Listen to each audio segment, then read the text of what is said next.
Hello, welcome to a quick tutorial for the setup process to get the TradingView vector. So the first thing you want to do is purchase an indicator.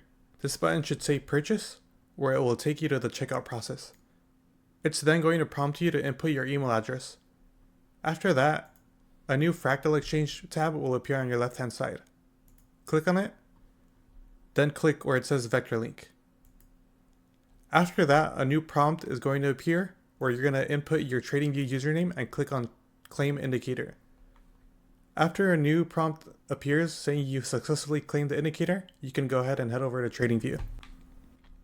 After you followed the previous process on WAP, make sure you fully close your web browser that you had TradingView open on. Otherwise, it might say you don't have access to it. Closing it and reopening it will update your vector axis. From here, you want to open up any chart on TradingView, then head over to Indicators. From there, head over to Invite Only, and you should see the fractal vector.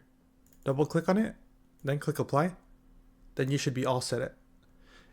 If it appears that you do not have access, please retry following all the previous steps or closing and reopening your web browser.